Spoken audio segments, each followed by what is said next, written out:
جو mummy daddy والے مسلمان ہیں نا، مالدار لوگ، یا جو چاہتے ہیں کہ ہماری زندگی میں ہمیں نفس کے خلاف مجاہدہ نہ کرنا پڑے، تو ان کو تو وہی اسکالر چاہیے جو آپ کے خاندانی نظام کو بھی توڑ تاڑ کے رکھ دیں، میاں بیوی کی ریلیشن کی بھی ایسی کی تیسی کر دیں، سب کو آزاد کر دیں۔ بار بار میں ایک بات کہتا ہوں، دیکھو اس وقت کا جو سب سے بڑا بت ہے نا، سب سے بڑا بت جو اسلام کے مقابلے میں آ کے کھڑا ہوا ہے، وہ ہے ویسٹرن کلچر۔ اور وہ ویسٹرن کلچر کا خلاصہ اگر میں 2 لفظوں میں بیان کروں، وہ ہے انڈیویجولزم۔ بات سمجھ میں آ رہی ہے کہ ہر آدمی دوسرے سے آزاد، کسی پر کسی کا کوئی حق نہیں ہے، ہر شخص کیا ہے؟ آزاد۔ اور اسلام بالکل اس کے اپوزٹ، اسلام بالکل اس کے الٹ ہے۔ مغرب جو ویسٹرن کلچر ہے، خدا پہ بلیف رکھو نہیں رکھو، تعلق بناؤ نہیں بناؤ، کوئی مسئلہ نہیں۔ اور جو غیر مسلم خدا کو مانتے ہیں نا، وہ بھی تعلق روحانی سکون کے لیے بنا رہے ہوتے ہیں، خدا کو راضی کرنے کے لیے بنا رہے ہوتے ہیں۔ مجھے کینیڈا میں لوگوں نے بتایا، بعض غیر مسلم بھی آتے ہیں یہاں مسجدوں میں سجدہ کرتے ہیں، اور ہم اس سے پوچھتے ہیں کیوں، تو کہہ رہے ہیں ہمیں روحانی سکون ملتا ہے۔ ملتا ہوگا۔ میں ملیشیا میں تھا، میں نے وہاں کچھ غیر مسلم دیکھے جو قرآن پڑھ کے دم کرتے ہیں اپنے اوپر۔ عیسائی ہیں، مولانا صاحب کے پاس آتے ہیں، بولتے ہیں سورہ رحمان پڑھو، ہم پہ دم کرو۔ میں نے ان سے غیر مسلموں سے پوچھا، میں نے کہا بھائی تم سورہ رحمان پڑھ کے کیوں دم کروا رہے ہو؟ کہہ رہے سکون ملتا ہے ہمیں، روحانی سکون ملتا ہے۔ ایک نے تو بتایا کہ میرے پہ جن چڑیل بھوت ہیں۔ میں اس کی بات اپنے الفاظ میں بیان کر رہا ہوں، بالکل اس نے یہ ورڈنگ تو نہیں تھی، یعنی کوئی آسیب واسیب ہے تو جب وہ کوئی سورہ بقرہ یا سورہ رحمان پڑھ کے کوئی مولوی صاحب دم کرتے ہیں تو میں ٹھیک ہو جاتا ہوں۔ تو ان کا اگر خدا سے بھی ریلیشن ہے تو وہ اپنے لیے، اللہ کے لیے نہیں ہے، جبکہ ریلیشن میں اپنی قربانی دینی پڑتی ہے۔ اسلام جس ریلیشن کا قائل ہے نا، وہ ریلیشن ہے جس کا فائدہ دوسرے کو ہو رہا ہو، آپ کو ضمنی فائدہ ہوگا، اصل مقصد آپ کو اپنا فائدہ پہنچانا نہیں ہے، آپ کو اپنا فائدہ پہنچانا نہیں ہے۔ تبھی حدیث میں آتا ہے رشتہ اس سے جوڑنے کا حکم ہے جو تم سے توڑ رہا ہے۔ جو تم سے توڑ رہا ہے اس سے جوڑنے میں آپ کا کوئی فائدہ ہے یا ٹینشن ہے؟ فل ٹینشن، کوئی فائدہ ہی نہیں ہے آپ کو۔ اللہ سے ریلیشن، آپ کو اس میں مزہ آ رہا ہے یا نہیں آ رہا مزہ، روحانی سکون مل رہا ہے یا نہیں مل رہا، آپ نے اللہ کا حق ادا کرنا ہے۔ کتنے لوگ ہیں کہتے ہیں ہمیں نماز میں مزہ نہیں آتا، نماز پڑھنے کا دل نہیں چاہتا، بالکل مفتی صاحب نماز میں دل نہیں لگتا۔ تو میں ان سے کیا جواب میں کہتا ہوں، وہی جو علماء کہتے ہیں، بھائی دیکھو غلام کا کام ہوتا ہے آرڈر کو فالو کرنا، چاہے دل لگے چاہے نہ لگے۔ آپ کا باس آپ کو کہتا ہے کہ یہ چیک ہے، کمپنی کی رقم فلاں بینک میں آئی ہوئی ہے، اکاؤنٹ سے نکال کے لے آ۔ آپ کہیں سر مزہ ہی نہیں آ رہا جانے میں اور اکاؤنٹ سے پیسے نکالنے میں، دل ہی نہیں لگ رہا، کہے گا یہ تیرا ہیڈ ایک ہے، یہ میرا ہیڈ ایک نہیں ہے۔ باقی تو کہیں بھی نہیں کہہ رہے ہوتے دل لگ رہا ہے نہیں لگ رہا۔ نماز کا جب مسئلہ آئے گا دل نہیں لگ رہا، روزے کا مسئلہ آئے گا دل نہیں لگ رہا، تلاوت کا مسئلہ آئے گا مفتی صاحب مزہ ہی نہیں آتا۔ تو غیر مسلم کا جو اللہ سے ریلیشن ہے، جب تک اس کو سکون مل رہا ہوگا ریلیشن ہے، نہیں ہے سکون تو نہیں ریلیشن۔ مسلمان کو ایک صاحب مجھے ملے، انہوں نے کہا میں 15 سال سے تہجد پڑھ رہا ہوں لیکن میرا دل بالکل بھی نہیں لگتا۔ میں نے کہا شاباش۔ علامہ ابن سیرین رحمہ اللہ کا ایک قول مجھے یاد آیا، کہتے ہیں میں نے 20 سال تہجد پڑھی ہے نفس پہ جبر کر کے، 20 سال کے بعد دل لگنا شروع ہوا ہے۔ عجیب بات آپ کو بتاؤں، حدیثوں پہ حدیثیں یاد آتی ہیں، پھر مجھے ذہن کھلتا ہے جب نا نبی صلی اللہ علیہ وسلم کے پاس کچھ صحابہ آئے، کسی نے کہا میں ڈیلی روزے رکھوں گا، پوری زندگی انہوں نے روزے رکھے۔ آپ صلی اللہ علیہ وسلم نے فرمایا سب سے بہترین روزہ صوم داؤد ہے، داؤد علیہ السلام کا روزہ ہے۔ اگر کوئی روزے میں خاندانی پیکج پہ عمل کرنا چاہتا ہے نا، سب سے خاندانی، تو وہ یہ نہیں ہے کہ ڈیلی روزے رکھے، وہ داؤد علیہ السلام والے روزے رکھے۔ آپ نے فرمایا داؤد علیہ السلام ایک دن روزہ رکھتے تھے، ایک دن ناغہ کرتے تھے، پھر روزہ رکھتے تھے، پھر ناغہ کرتے تھے۔ یہ سب سے بہترین روزہ کیوں ہے؟ وجہ اس کی ہے کہ اگر آپ کنٹینیوسلی روزے رکھنا شروع کرتے ہو آپ کی باڈی کمزور ہونا شروع ہو جائے گی، جبکہ نبی نے فرمایا اللہ کو طاقتور مومن کمزور مومن سے زیادہ محبوب۔ روزے کا بنیادی مقصد روحانی قوت پیدا کرنا ہے، جسمانی طور پہ کمزور کرنا روزے کا مقصد نہیں ہے، کیونکہ کمزور آدمی سے زیادہ اللہ کو کون محبوب ہے؟ طاقتور۔ طاقتور ہوگا تو دین کے کام بھی کرے گا، دوسروں پہ بوجھ نہیں بنے گا، کھلانے والا بنے گا نا۔ آج ایک صاحب آئے، میں تو مزاح کی میری عادت ہے، اتنا باریک لڑکا، بہت باریک نا، میری مزاح کی عادت ہے، کوئی توہین نہیں ہو سکتا یہاں بیان میں بیٹھا وہ، تو کہہ رہا میں آپ سے ملنا چاہتا ہوں، میں آپ سے ملنا چاہتا ہوں۔ میں نے کہا مل تو لیے؟ کہہ رہے ہیں نہیں، میں آپ سے ٹائم لے کے ملنا چاہتا ہوں۔ میں نے کہا پھر پورے آؤ، پورے، میں آپ کو پروٹوکول جب دوں گا جب آپ پورے تو ہو۔ میں نے کہا بھرائی کرو، پورے آدمی پورے بن جاؤ، پھر میں آپ کو ٹائم دوں گا۔ میں نے کہا ابھی آپ پورے نہیں ہو۔ وہ بہت ہی باریک سا بیچارہ نا، تو ویسے ٹائم دے دوں گا، کوئی اتنا بڑا مسئلہ نہیں ہے۔ خیر، تو روزے کا مقصد کمزور کرنا نہیں ہے، کمزور کر کے کیا ہو جائے، نہ جہاد کے قابل نہ تبلیغ کے قابل، کسی کام کا نہیں رہتا وہ۔ باقی تو وہ جو میں جس ٹاپک پہ بیان کرتا رہتا ہوں اس کے قابل تو بالکل بھی رہ گئے، میں اب چھوڑ دیا اس ٹاپک پہ بیان کرنا۔ کل میں نے دیکھا لوگوں نے دبا کے میرے خلاف نیگیٹو کمنٹس اتنے زیادہ کہ بس کیا بتاؤں میں، تو ڈھیٹ ہوں، چھوڑوں گا نہیں۔ خیر، تو جسمانی طاقت یہ ضروری ہے نا، بیمار ہوگا تو اگر کنٹینیوسلی آپ روزے رکھتے ہیں نا تو جسم آپ کا کمزور ہونا شروع ہو جائے گا، اور روزوں کی عادت پڑ جائے گی تو نفس پہ شاق نہیں گزرے گا۔ یہ کام جس چیز کی عادت پڑ جاتی ہے نا، یوز ٹو ہو جاتا ہے، وہ پھر مشکل نہیں لگتا۔ ایسے بھی علماء گزرے 13 سال لگاتار روزہ رکھا سوائے بقرعید اور عید کے۔ یہ جو صاحب ہدایہ ہے نا، جو فقہ کی دنیا کی مشہور ترین کتاب، دنیا میں سب سے زیادہ اسلامی قانون کی کوئی کتاب اگر پڑھائی گئی ہے اور حکومتوں میں نافذ رہی ہے تو وہ ہدایہ ہے، جو برہان الدین مرغینانی رحمۃ اللہ علیہ بہت بڑے فقی گزرے تھے، ان کی ہے، جو فقہ حنفی کی مشہور کتاب ہے۔ یہ آکسفورڈ یونیورسٹی میں ایک طویل عرصے تک پڑھائی جاتی رہی ہے، اور گوروں نے جو لا بنائے ہیں نا اس کی بنیاد ہدایہ سے ہی لی ہے انہوں نے، کیونکہ گوروں کے پاس تو کچھ بھی نہیں تھا نا، اسٹرکچر ان کو کہاں سے ملا ہے؟ ہدایہ سے ملا ہے ان کو۔ تو 80 جلدوں میں صاحب ہدایہ نے لکھی تھی، پھر اس کو مختصر کیا۔ تو اب کیا ہے، صاحب ہدایہ نے 13 سال لگاتار روزہ رکھا ہے، 13 سال۔ اکابر میں اسلاف میں ایسے بہت واقعات ملتے ہیں ہمیں، سوائے عید کے دن ناغا کرتے تھے، باقی رکھتے تھے وہ۔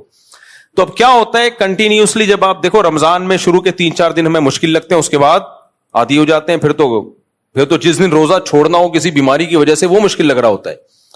تو داؤد علیہ السلام کیا کرتے تھے، ایک دن روزہ ایک دن ناغا، اس سے صحت بھی اچھی، ایک دن روزے کی وجہ سے باڈی کی سروس ہو گئی، اگلے دن کھا لیا۔ لیکن ہوتا پھر اگلے دن روزہ رکھنا بڑا مشکل ہوتا ہے، کیونکہ نہ رکھنے کی عادت پڑ رہی ہے نہ چھوڑنے کی عادت۔ کتنا مشکل کام ہے، اس سے روحانی قوت بڑھتی ہے، آدمی کی قوت ارادی بہت مضبوط ہو جاتی ہے کہ وہ جب چاہتا ہے جو کام کر سکتا ہے۔ ہم بہت سارے کام کرنا چاہتے ہیں، ہماری قوت ارادی ساتھ نہیں دے رہی ہوتی، صبح شام سوچ رہے ہوتے ہیں یہ کریں گے وہ کریں گے، کرنے کا ٹائم آتا ہے ہوتے نہیں ہے۔ تو جو مشکل کام کر لیتے ہیں نا ان کی قوت ارادی ہو جاتی ہے مضبوط۔ جیسے جو ہمت کر کے ایک دفعہ نشہ چھوڑ لیں، ہمارے ایک دوست تھے یعنی اب دوست بنے، جب نشہ کرتے تھے اس وقت دوست نہیں تھے وہ، تو انہوں نے بتایا مجھے نشے کی عادت پڑ گئی تو مجھ سے چھوٹتا ہی نہیں تھا۔ کہتے ہیں میں نے کیا کیا، اپنے آپ کو گھر کے اندر بند کر لیا، کنڈی لگا دی، تالا ڈال دیا، ماں سے کہا کہ مجھے بس کھڑکی سے کھانا پہنچا دیا کرو، 6 مہینے تک میں گھر سے باہر نہیں نکلوں گا، کیونکہ گھر سے باہر جاؤں گا دوستوں میں بیٹھوں گا پھر نشہ، تو 6 مہینے مجھے تڑپنے کے لیے دے دو، چیخوں گا چلاؤں گا کوئی بات نہیں، برداشت کروں گا۔ بہت ٹینشن والا کام ہے یہ، ہمیں نشے کی عادت نہیں ہے نا، اس لیے ہمیں نہیں، جن کو عادت ہے ان کے لیے بہت بڑی مشکل ہے۔ اس نے مجھے خود واقعہ سنایا، کہہ رہے میں نے کہا جمعہ بھی نہیں پڑھنے جاؤں گا، مجبوری تھی کیونکہ جمعہ پڑھنے جاؤں گا تو مجھے ڈر تھا کہ وہی دوست مل جائے پھر نشے میں نہ لگ جاؤں، تو گھر میں ہی نماز پڑھوں گا۔ اور یہ برکت تھی تبلیغ کی، تبلیغ میں سر روزہ لگایا تھا، تبلیغ والوں نے بہت دنیا چینج کی ہے بھائی، جہاں بھی دنیا میں جاؤ ایسے ایسے بدماشوں کو سیدھا کر دیا. نہ کوئی ان کا ولاگ آتا ہے, نہ کوئی پوڈ کاسٹ آتی ہے, نہ کوئی کتاب ہے جس میں ان لوگوں کی داستانیں ہوں. اور ان لوگوں کی زندگیاں تبدیل کرنے میں جس شخص کا بڑا کردار ہوتا ہے اس کا بھی کوئی نام نہیں جانتا. اس لیے میں کہتا ہوں تبلیغ سے زیادہ اخلاص والا کام شاید مارکیٹ میں ہے نہیں. میرے ہاتھ میں تو 2 آدمی مسلمان ہوں گے, اگلے دن میڈیا پہ خبر آئی بھی ہوگی, حالانکہ وہ کیے کسی اور نے ہوں گے, آ کے ہمارے ہاتھ میں ہو گئے ہوں گے. تو تبلیغ کا کام میں اخلاص اینڈ ہے بھائی. تو بہت لوگوں کی زندگیاں بدلی ہیں. ہم خود جو آج یہاں دین کی خدمت کر رہے ہیں اس میں بھی تبلیغ کا دخل ہے. تبلیغی جماعت آئی تھی, اس میں ایک عالم تھے, انہوں نے مجھے گھیرنا شروع کر دیا. خیر, تو وہ شروع میں کولڈ ڈرنک چائے وائے پلاتے ہیں, اس کے پیچھے ان کے وہ رشوت ہوتی ہے وہ چائے نہیں ہوتی, وہ حلال رشوت ہوتی ہے, اس کا مقصد کچھ اور ہوتا ہے. تو کیا ہے, کیا کہہ رہا تھا یار پھر؟ ہاں 6 مہینے تک اس نے اپنے آپ کو بند کیا. تو کہہ رہا ہے میں اتنا طبیعت خراب ہوئی, میں نے کہا مر جاؤں گا بس. 6 مہینے بعد نشہ ختم. کہہ رہے اس قوت ارادی کا مجھے فائدہ اتنا ہوا کہ اب میں جو چاہے کھاؤں اور جو چاہے چھوڑ دوں. کیونکہ میں نے دیکھا اس کو موٹا ہو رہا تھا نا کھا کھا کے. کہہ رہے میرے لیے اپنے آپ کو دبلا کرنا کوئی مسئلہ نہیں ہے, میں نے اتنی بڑی قربانی دی ہے, میں جب چاہوں گا روٹی چاول آلو چھوڑ دوں گا. تو کہہ رہے میرے ہاتھ میں ہے, کیونکہ لوگ وزن گھٹانا چاہتے ہیں, ان سے ڈائٹنگ ہی نہیں ہوتی. آج فیصلہ کریں گے یہ پراٹھے چھوڑ دیں گے, پھر کل کھانا شروع کر دیں گے, 4 دن ہو گئے. تو اس کی قوت ارادی اتنی مضبوط, کہہ رہے اب مجھ سے جو چاہے کروا لو میں وہ کر لیتا ہوں. ایک دفعہ کسی نے پکڑ لیا, پڑ کے کوٹا, چند ڈاکوؤں نے مارا پیٹا اس سے کچھ اگلوانے کے لیے, نہیں اگلا اس نے. کہہ رہا مجھے ایسا لگ رہا تھا کوئی گدگدیاں کر رہا ہے میرے. تو روزہ ایک دن رکھنا, ایک دن ناغا, ایک دن رکھنا, ایک دن ناغا, یہ نفس پہ بہت گراں گزرتا ہے یہ عمل, لیکن اس سے انسان کی قوت ارادی بہت مضبوط ہو جاتی ہے. تو اس لیے اس تکلف میں مت رہا کرو کہ نماز میں مزہ آ رہا ہے یا مزہ نہیں آ رہا, روزے میں مزہ آ رہا ہے یا مزہ نہیں آ رہا. اور میں آپ کو شرطیہ کہوں, اس نیت سے نماز پڑھنا شروع کر دی نا کہ مزہ آئے نہ آئے, اللہ کی قدرت ہوتی ہے, آنا شروع ہو جاتا ہے. صرف ان کو نہیں آتا جو یہ سوچ کے پڑھتے ہیں کہ مزہ کیوں نہیں آ رہا, ان کو نہیں آتا. تو اسی طرح ماں باپ کی خدمت ہے, بعض دفعہ بوجھ ہوتی ہے انسان کے اوپر, بھائی چھوڑو, کس کا حکم ہے؟ اللہ کا حکم ہے. گھر والوں کو ٹائم دینا, بیوی بچوں کو, یہ بھی بڑا مسئلہ ہے, لوگ ٹائم نہیں دیتے. جو لوگ اپنے بچوں کو ٹائم نہیں دیتے نا, وہ بچوں کی محبت سے محروم, بچوں کی محبت سے بولو محروم. میں نے ایسے ایسے بیچارے بڈھے دیکھے ہیں, بچوں سے لنک ہی نہیں تھا ان کا. ایک صاحب نے بتایا میرے بچے ایسے بڑے ہو رہے ہیں یوں کر کے, کیونکہ کہتے ہیں میں جب صبح آفس جاتا ہوں تو وہ سو رہے ہوتے ہیں, جب آفس سے واپس آتا ہوں تو وہ سو چکے ہوتے ہیں. تو ایک دن میں نے دیکھا تھا اتنے تھے, اب مجھے تھوڑے سے, جو ملک سے باہر رہتے ہیں 2-2 سال کے بعد آتے ہیں, ان کے ساتھ کیا ہوتا ہے. ایک صاحب 2 سال کے بعد آئے, جاب تھی ان کی باہر, دروازہ نوک کیا تو بچہ آیا, امی سے کہتے ہیں امی کوئی صاحب آئے ہیں ملاقات کے سلسلے میں. سمجھ رہے ہو کیا زندگی ہے بھائی. تو اللہ کا حکم سمجھ کے بچوں کو وقت دے دو. آپ کو اگر اچھے نہیں لگنا نا, تھوڑے دن بیٹھو. ہمارے ایک دوست ہیں کووڈ میں نا, ان کے سفر بہت ہوتے تھے, پوری دنیا میں ٹریولنگ. کووڈ کے دنوں میں کہیں سفر رہا نہیں نا, مجبوراً گھر میں بیٹھنا پڑا.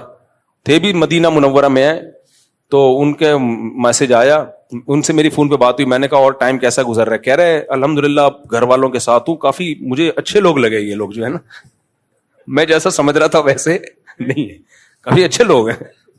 اپنی بیوی بچوں کے بارے میں کہہ رہے ہیں کہ کافی مناسب لوگ ہیں. کہہ رہے ٹائم ہی نہیں مل رہا تھا ان کے پاس بیٹھنے کا. تو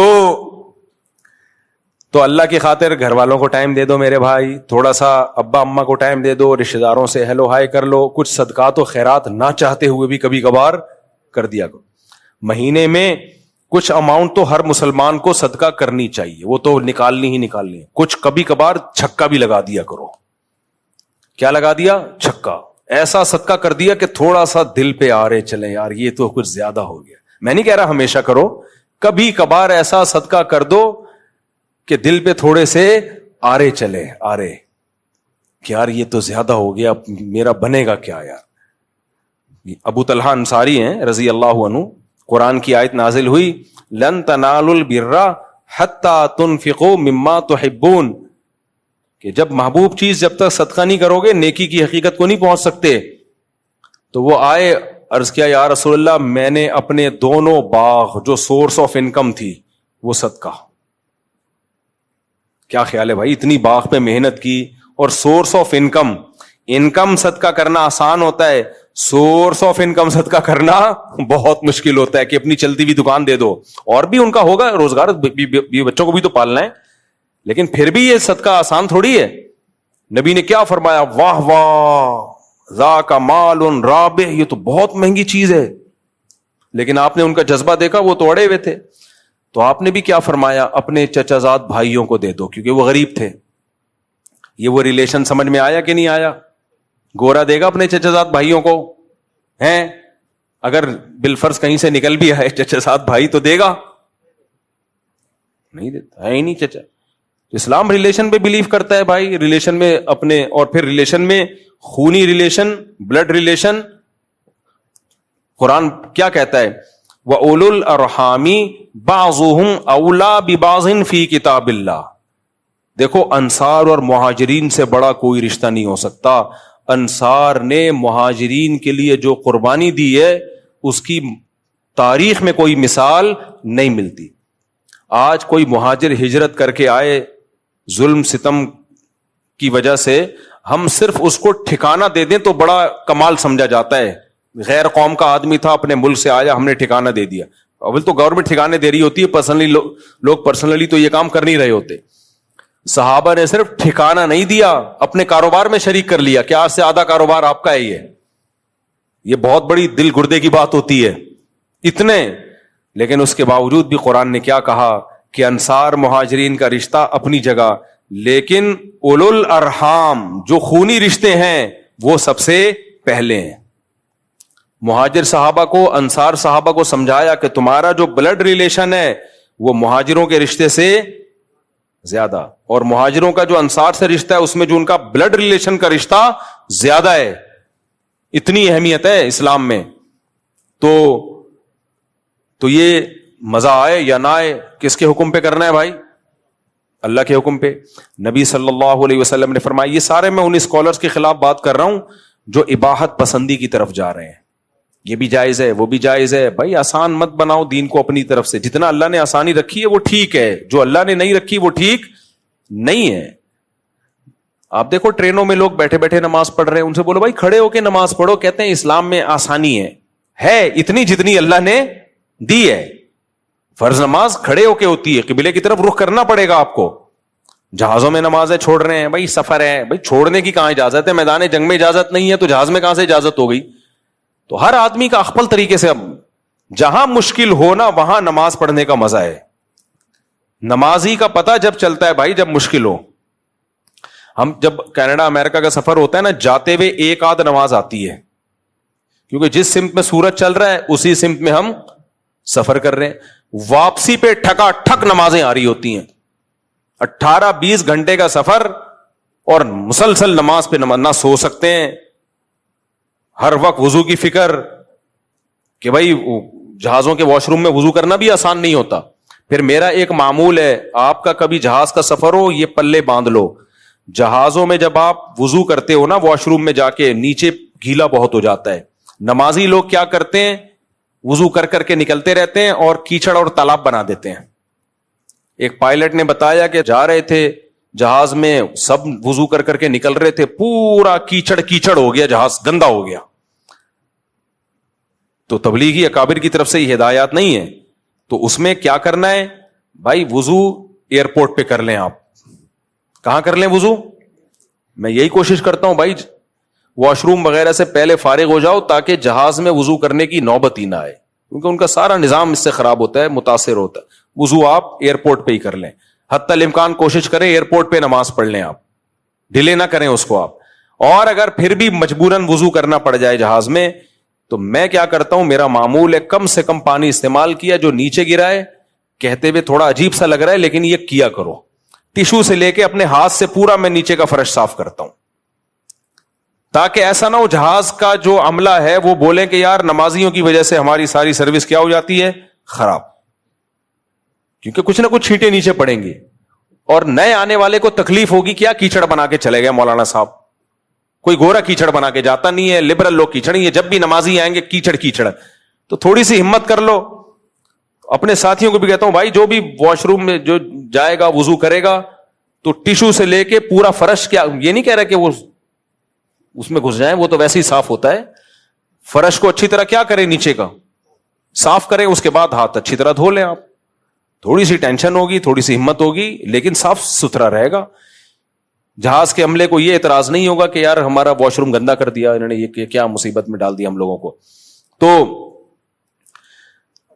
خیر، تو یہ بھائی یہ ٹینشن تو لینی پڑے گی نا. ایسے فری پھوکٹ کی نماز تو کچھ بھی کام نہیں ہے، تو چلو نماز پڑھ لیتے ہیں، ٹائم اچھا گزر جائے گا، یہ تو بہت سے لوگ کر لیتے ہیں. نماز کا پتہ بیماری اور سفر میں چلتا ہے، بیماری اور سفر میں چلتا ہے کہ یہ نمازی ہے یا نہیں. بیمار ہو گئے، اب طہارت مشکل ہو رہی ہے، بھائی چھوڑو یار یہ کر دو، تیمم کر لیں گے. بھائی تیمم جب جائز ہے جب پانی کا استعمال ممکن ہی نہ ہو. آپ بستر پہ ٹب میں پانی منگوا کے وضو کر لو آپ، اور مجبوری میں 2 نمازیں اکٹھی بھی پڑھ سکتے ہو، یعنی ظہر کو آخری وقت میں پڑھو اور جیسے ہی عصر کا وقت داخل ہو عصر پڑھ لو. اس طرح سے 2 نمازیں اکٹھی کر لو. تو جتنی اللہ نے اجازت دی ہے اتنی تو ہوگی میرے بھائی، جتنی اللہ نے نہیں دی آپ کو اپنی طرف سے نہیں کرنی. وہ ٹینشن آپ نے لینی ہے اور مجھے اور آپ کو وہ ٹینشن لینی پڑے گی. تو میں یہ بتا رہا تھا کہ ہمارے جو اس ایک لبرل قسم کے اسکالرز آ رہے ہیں، تو جب یہ جدید طبقے کو دیکھتے ہیں کہ ان سے ڈرامے فلمیں چھوڑنا بہت مشکل ہے، تو ڈرامے فلمیں لیگل کر دیے، ان سے مخلوط ماحول سے بچنا مشکل ہے، تو وہ سب لیگل ہوتی چلی جا رہی ہیں. تو 2 چیزوں میں سمجھوتا نہیں ہو سکتا جو اصل میں بیان کر رہا تھا. پہلی بات، مقاصد شریعت جو ہیں ان میں سمجھوتا نہیں ہو سکتا. مقاصد شریعت میں نے بتایا کہ زنا سے بچنا ضروری ہے اور شراب سے بچنا ضروری ہے، نماز پڑھنا ضروری. ہاں جو ذرائع ہے نا، ذرائع وہ زمانے کے حساب سے چینج ہوں گے، ان کو چینج نہ کرنا اسلام کی مخالفت ہے. ذرائع کسے کہتے ہیں؟ مقاصد تک پہنچنے کا ذریعہ. سمجھ میں آ رہی ہے بات کہ نہیں آ رہی ہے؟ مقصد تک پہنچنے کا بولو ذریعہ. مثال کے طور پر شریعت نے ہمیں نماز سے پہلے وضو کرنے کا حکم دیا ہے. نبی صلی اللہ علیہ وسلم بیٹھ کے وضو کیا کرتے تھے، نبی صلی اللہ علیہ وسلم لوٹے سے وضو کیا کرتے تھے. تو کیا لوٹا مقصود ہے؟ بھائی لوٹے سے اس لیے کرتے تھے کہ وہ ایک ذریعہ ہے، آسانی ہو جاتی ہے اس سے. یا برتن سے، لوٹے سے نہیں، ایک برتن سے کرتے تھے. اب شاور آ گئے، بالٹیاں آ گئی، مگے آ گئے، نلکے آ گئے، اب آپ کہیں میں لوٹے سے ہی وضو کروں گا کیونکہ لوٹے سے وضو کرنا سنت. تو یہ شریعت پہ زیادتی ہو جائے گی. یہ شریعت پہ کیا ہو جائے گی؟ زیادتی. بھائی نبی بھی اس لیے برتن سے کہ اس زمانے میں برتن کا رواج تھا. نبی صلی اللہ علیہ وسلم تبلیغ کے لیے ٹرین یا جہاز پہ کبھی گئے ہیں بھائی؟ نبی صلی اللہ علیہ وسلم تبلیغ کے لیے گدھے پہ گئے ہیں یا گھوڑے پہ گئے ہیں یا اونٹ پہ گئے ہیں؟ اب آپ کہو کہ میں بھی تبلیغ کے لیے جاؤں گا، امریکہ جماعت جائے گی گدھوں پہ بیٹھ کے، تو کیا خیال ہے بھائی؟ پہنچ جائے گی وہ جماعت؟ نہیں پہنچے گی. گدھے پہنچ جائیں گے، ہو سکتا ہے، وہ نہیں پہنچ پائے گی. تو بھائی گدھا مقصد تھوڑی ہے، ذریعہ مقصد ہے. مولانا ابو الحسن علی ندوی رحمت اللہ علیہ بہت ہی زیرک خاندانی عالم گزرے ہیں، بہت دور اندیش عالم تھے. تبلیغی جماعت میں عربوں میں ریاض الصالحین لانے والے وہ ہیں. وہ کہتے تھے کہ عرب لوگ کا معیار بہت اونچا ہے حدیث کے معاملے میں، تو وہ فضائل اعمال کے بجائے ریاض الصالحین. ہماری بھی یہی رائے ہے کہ ریاض الصالحین ہونی چاہیے، وہ سب کے لیے ایکسیپٹیبل ہے. باقی فضائل اعمال پہ جو اوٹ پٹانگ الزامات لگائے جاتے ہیں وہ الزامات بہرحال غلط ہیں، لیکن جب کام پوری دنیا میں پھیل گیا ہے تو ریاض الصالحین کی حدیثیں، وہ ان کی کسی حدیث پہ ضعف کا الزام نہیں ہے.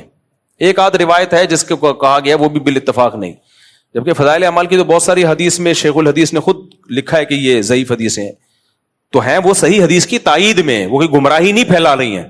لیکن بھائی جب ایک چیز زیادہ مستند ہے اور کام پھیل گیا، سب کے لیے ایکسیپٹیبل ہے، تو وہ زیادہ بہتر ہے. خیر یہ تبلیغ والوں کا مسئلہ ہے، وہ کیا کرتے ہیں. تو اب کیا ہے، مولانا ابو الحسن علی ندوی رحمۃ اللہ علیہ نے تبلیغ کو بھی بہت متعارف کروایا عربوں میں، بہت ان کی خدمات ہیں.